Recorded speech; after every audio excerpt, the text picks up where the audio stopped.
Hello, everybody, and welcome to this week's episode of We Are Here to Help. I am Matt Nagy, a business optimization specialist at Schooley Mitchell, helping organizations save time, money, and hassle by dealing with their vendors for them. In this week's episode, I'm delighted to have Amanda Harness on the program. Thank you for joining, Amanda.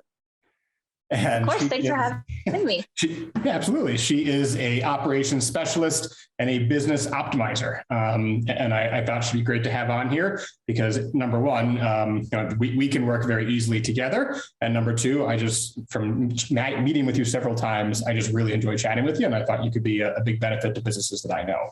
So if you could just kind of expound on, what it is you do and what a business optimizer is. Yeah, sure. Well, I am a total nerd for my business, so I would love to talk more about it. And thank you. Yeah, I really enjoy our conversations. We've had a number of them, as you've said. I just enjoy you as a human, but I also really see where we pair well together for businesses that are ready to develop internally on their finances from your side, as well as how they operate from my side. So my primary focuses are on the process side of their business and the people side of their business. So I get to nerd out on talking about how their processes and systems run, how are things done from A to Z, breaking that down even into the minutia of their procedures if necessary, some of their key procedures. And that sounds really mundane. There's nothing sexy about operations for most people, but I love it. It's really my opportunity to help make sure that a business is running well on the back end so that when they are providing a service to their customer, that they're delivering on their promise and that they're doing it really well, that people are getting what they expect. And that, really it's an opportunity to make sure that there aren't any efficiencies or gaps and bottlenecks. It helps a business scale, which in turn brings in more customers and more revenue. And then also allows them to move forward and grow. Maybe they get a second location or they hire new employees because they're getting so many customers. So it's my way of being able to indirectly affect people that are going to a business seeking something from a service-based business. And then on the people side, I'm super passionate about that part, especially because you can have a really great system, really great processes. And if you don't treat your people well, or you don't have the right people, it doesn't work. It still doesn't work. So you have to marry the two. And I go in to look at who their current staffing is, whether it's, contractors, employees, whatever their team is, maybe it's outsourced VAs and stuff, whoever they have in their team. I look at what their current structure is. Do we need to restructure a little bit? Maybe we can strategize sitting someone in a different seat just based on their confidence and skills and knowledge. So we really look at their restructuring as well as adding to their team as well. We can do a strategic plan regarding who do we need to bring on? When do we bring them on? In what order do we bring people? And then we look at how we can retain them, right? It's really time consuming and financially costly to have to have a lot of turnover. And so so that's one reason. Two reasons: you want to keep people, but you also, once you find the right people, gosh, keep them, right? If they're going to be the right people for your team, that are really going to make your business be what you want as an owner, then do what you need to keep them. And so we talk a little bit about that. And when needed, I might bring in someone who's an HR consultant to dive even further into that as a collaborative team. So I have some professional training in leadership development. It's another person side of the business, but also in communication skills. And we can get into the operations part of the people side, but as well as just the human part of the people side, which I really love. So.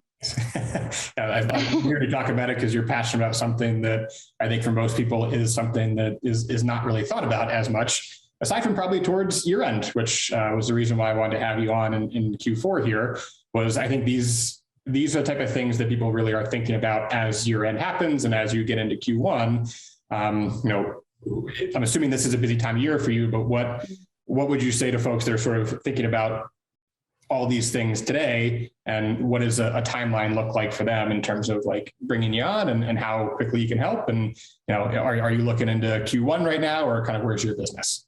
Yeah, I absolutely think people should be looking at Q1 in Q4. If you wait until the next year to start planning for next year, you're already behind the ball. And there's a couple things that'll put you behind. Right now is a great time to look at this past year because everything's fresh in your mind, your successes, your curveballs, the pivots you made. And it really gives you an opportunity to sort of summarize everything that happened and then forecast moving forward so that, you don't repeat the past if it's something you don't want to repeat. And it sets you up too. We're all going to take a break somewhere in the holidays and we're all going to get, our little winter layer going on from our holiday meals, and we're all going to be comfortable. We wish it would go on forever. And so when your people come back to work, they want something you want something that motivates them. And it's a lot more motivating to look forward at what's coming up than what already happened. And so it's another way to really engage that people side of the business is giving them something to look forward to, not only from a general organizational goal standpoint, but also how they contribute and how they'll feel fulfilled going back to the grind and working every day for you and your organization. And that's something that, yes, it's a really great time to do now because of the timing I mentioned, but it's also any time in the year. If you find that you're just not making time for it now, and suddenly we're in Q2 or 3, whatever it is, and you still don't have a plan, you should still make one, right? You shouldn't just wait for anything. And that's something I love doing with my clients. If they already have a plan in place, we'll review it and refine it if needed, and then talk about execution. If they don't have a plan in place, I'll do that plan with them. And again, talk about how are we actually going to put it into place? Because there's one thing to know your what, but your how and your why are even more important, because an idea is an idea until you actually action upon it.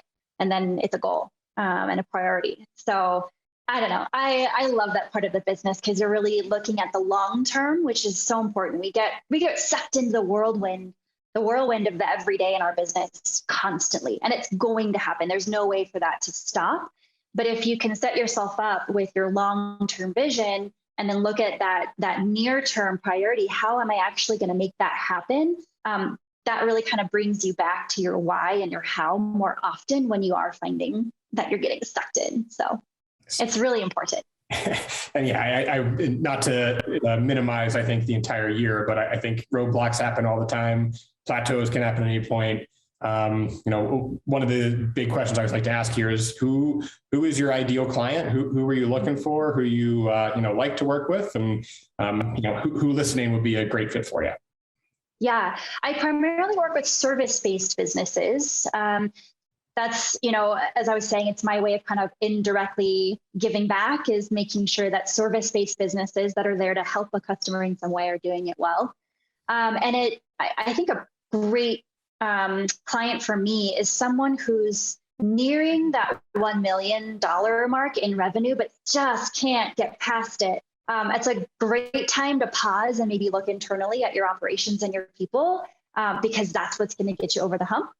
And if you've already achieved that, you're already in that $1 million mark, but you're trying to get to the next mark. Maybe it's a $3 million milestone or a $5 million milestone. Again, every time that you're growing your business, you've got to pause and look at how you're structured and how you're operating, because you might need to make a tweak. You might need to make a change. And sometimes having someone like me come in with that 30,000 foot view and an expert strategic plan can help you figure out how you're going to reach that milestone without putting things together with duct tape and popsicle sticks and pulling your hair out while you do it. Because once you start growing faster, that duct tape and those popsicle sticks are going to blow off when things hit the fan. So really setting yourself up to be proactive and agile is really important. And you said it. I mean, bottlenecks happen and issues come our way, and we can't plan for everything. But if you've got a great foundation, then your ability to maneuver those things that come up is so much better. Instead of it being a crisis, it's just a new challenge to work past. So, yeah. I think that's a great way of putting it. And I really appreciate you coming on today. Hopefully anybody watching felt your energy for what you do. And that was really, after our first conversation, was like, I need to get her on here and have her explain what she does. So thank you very much and appreciate your time. Yeah. Thank you. Thanks. Have a great day, everybody. Bye.